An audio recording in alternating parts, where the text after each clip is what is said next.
Welcome back, everyone.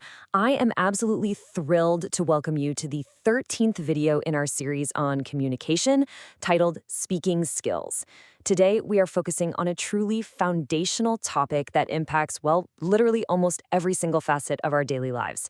Now, you might be wondering why we're dedicating an entire explainer to this. A lot of people tend to treat speaking like it's just this innate, natural talent, right? Like you're either born a charismatic, naturally gifted speaker, or you just aren't. But when we assume it's just a genetic gift, we kind of stop trying to improve. And that's a dangerous misconception. As communication scholar Stephen Lucas notes, effective speaking is actually a highly structured, totally learnable skill. It's like a giant puzzle involving two very distinct pieces: the content, which is what you actually say, and the performance, which is exactly how you deliver it. Mastering this whole shebang requires deliberate practice, intense awareness, thorough preparation, and honestly, immense self-control. So, what does this all mean in practice? Well, researchers Rogers and Kincaid actually hit the nail on the head here. They state, communication is a process in which participants create and share information with one another in order to reach mutual understanding. This right here is going to serve as our philosophical baseline today. Speaking only truly succeeds when that mutual understanding is actually reached. Think about it in a real-world scenario. Let's say you're giving this incredibly critical presentation to your boss, asking for more resources. If you use super difficult, alienating vocabulary, or have poor pronunciation, or maybe use a tone that sounds demanding rather than collaborative, well, the message just fails. It literally doesn't matter how important or well-researched your underlying data is. If your boss doesn't understand it and feel it exactly as you intended, the speaking has not succeeded. Okay, let's dive into this. Today's explainer is a step-by-step masterclass. We'll start with the science of speaking, move into building genuine confidence, mastering voice and tone, adapting to your audience, overcoming common speaking problems, and finally finish up with strategies for continuous improvement. Section 1. The science of speaking. Let's start by understanding the communication process. Let's look at David Berlow's SMCR model. SMCR stands for source, message, channel, and receiver. Think of this framework as a practical cheat code for understanding how any message succeeds or fails. In our context of speaking, you, the speaker, are the source. The words you actively choose to use are the message. Your physical voice is the channel carrying those words. And the listener, well, they're the receiver. Let's make this concrete. If you are asking for a raise, you're the source. Your pitch, detailing all your amazing accomplishments, that's the message. The literal air carrying your voice across the desk is the channel. And your boss is the receiver. The absolutely crucial thing to remember here is that communication is heavily influenced by the skills, attitudes, knowledge, and culture of both the sender and the receiver. It's this dynamic loop, relying on shared meaning and continuous real-time feedback. Section 2. Building genuine confidence.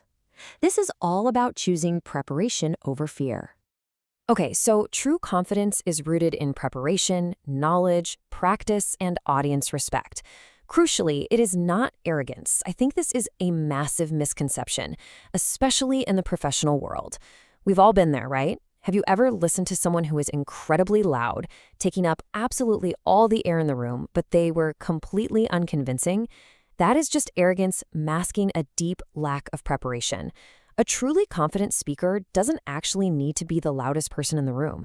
They appear credible and in control precisely because they've thoroughly prepared their material and because they respect their audience enough to deliver a clear, highly considered message. So let's walk through some practical strategies to actually build that genuine confidence and overcome that nagging fear of judgment. First, you have to understand the topic clearly. If you know your subject inside and out, you're going to naturally speak with way more assurance. Next, organize your ideas in advance. Having a clear structure heavily reduces the fear of just blanking and forgetting what to say next. Third, practice and rehearse aloud. Seriously, don't just read it silently in your head, actually say the words. Fourth, use your breathing and your posture to control your physical nerves. Taking a deep diaphragmatic breath actually lowers your cortisol levels and counteracts your body's fight or flight response. It anchors you to the present moment. And finally, focus on communicating meaning, not achieving some impossible standard of perfection. If you're terrified of forgetting one specific word, you're going to freeze. Focusing on simply conveying your underlying meaning allows you to maintain your fluency naturally, even if you stumble a bit. Let's move to and see how this builds in Section 3, Mastering Voice and Tone. We're moving from internal confidence to the physical mechanics. Let's break down the core elements of pronunciation. First up is articulation, which is the clear formation of individual sounds. Second is word stress, the emphasis placed on specific syllables within a word. Third is sentence stress, which involves highlighting the most important words in your entire thought. And finally, intonation, the natural rise and fall of your voice. Now, communication expert Celsi Murcia argues that the main purpose of pronunciation is intelligibility. It's not about sounding perfectly native-like or effortlessly elegant. The primary goal is simply to be understood accurately. Listen to the difference intonation makes. A rising intonation might signal a question, while a falling intonation shows complete certainty. Misusing these subtle physical elements can completely alter the meaning your listener actually takes away. Now let's contrast two important dimensions to deeply understand tone: the content dimension and the relationship dimension.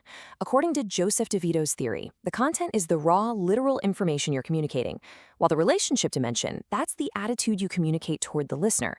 Think about the simple four-word phrase, "That is interesting." Depending entirely on your tone and delivery, that exact same sentence can sound incredibly sincere, like, "Wow, that is interesting." It can sound bitterly sarcastic, like, "Oh, wow, that is interesting," or just completely bored. "Yeah, that is interesting." Your tone acts as the emotional steering wheel, completely controlling how the audience interprets the relationship meaning of your words. Now, what's really interesting about this slide is the true definition of fluency. Fluency means speaking smoothly with natural pauses. It absolutely does not mean speaking as fast as humanly possible. Scholar Scott Thornberry defines fluency as the ability to produce language in real time while maintaining meaning. Because speaking often happens spontaneously, unlike writing where you can carefully sit and edit, people panic. They think they need to rush to fill every single millisecond of silence. But silence is actually a tool of immense authority. Strategic pauses help your listeners process complex information. Taking a breath doesn't show hesitation to your audience. It actually shows absolute control over the room. Clarity is our next vital component. Consider this comparison to illustrate the importance of specific word choice. First, a vague statement, "You should complete the required thing soon," versus a distinctly clear statement, "Please submit the assignment by Friday at 5 p.m. Why do we use vague statements? Often, it's out of a fear of sounding too demanding or authoritative. But clarity is actually a kindness to your listener. Removing jargon and vague expressions makes a message instantly actionable and memorable. If your sentence structure is too long, or you're missing specific, concrete details, even the most well-intended message is going to get completely lost in translation. Abstract ideas desperately need concrete boundaries to be understood. Section 4. Adapting to your audience. This is all about how to tailor your message. Here are your critical audience awareness factors. You must carefully consider their age and culture, their existing knowledge base, their language level, their expectations, and their specific purpose for listening to you in the first place. Have you ever sat through a presentation heavily loaded with industry acronyms you didn't know? You're probably tuned out almost immediately, right? Researcher Owen Harji points out that skilled communication is goal-directed and socially appropriate. That means you absolutely shouldn't use highly technical terms with complete beginners. It also means you should avoid using localized slang or untranslatable jokes in intercultural settings. If you ignore who is sitting in front of you, you're just going to sound utterly irrelevant. Let's compare how speaking skills manifest across entirely different environments. In education, your speaking is geared toward explaining lessons, managing classrooms, or expressing doubts confidently. But in professional life, you're handling high-stakes job interviews, customer service escalations, leading teams, or negotiating deals. Think about the difference in tone alone. An educational tone seeks to enlighten and guide, whereas the negotiation tone seeks to build consensus and leverage. Guffey and Lowy emphasize that professional communication specifically must be audience-centered, clear, concise, and courteous. The environment dictates the specific application, but the core requirement of tailoring your message to your audience remains exactly the same. So the crucial point is, Section 5, Overcoming Common Speaking Problems. Let's look at how to navigate common roadblocks. Even with the best planning, roadblocks happen. Here's a rundown of the most common speaking pitfalls, and notice how they're all kind of connected. We have a lack of confidence, which usually shows up physically as a soft voice or avoiding eye contact. We have unclear pronunciation and poor organization of your ideas. Then we have speaking way too fast, which is almost always a direct result of that initial lack of confidence and the fear of silence we talked about earlier. This inevitably leads to overusing filler words like or like when your brain is just frantically trying to catch up to your racing mouth.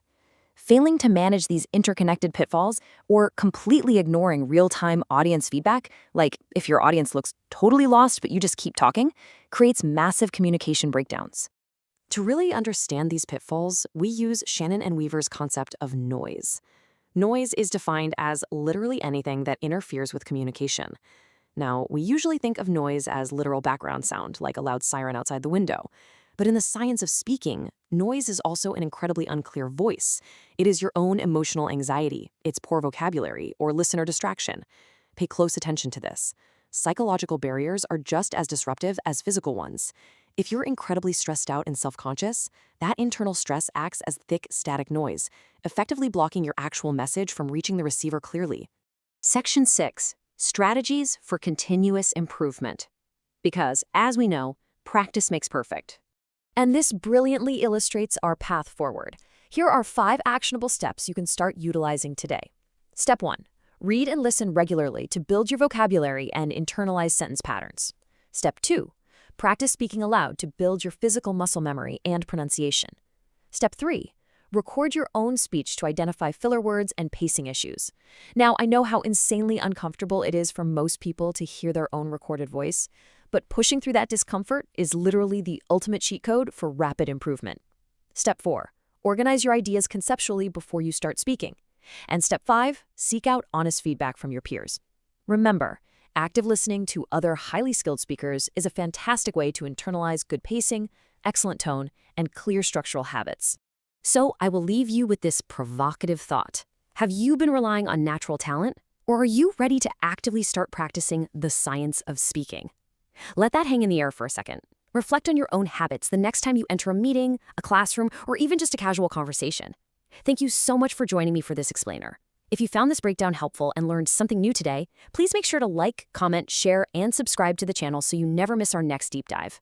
Keep practicing, keep speaking, and I'll see you in the next one.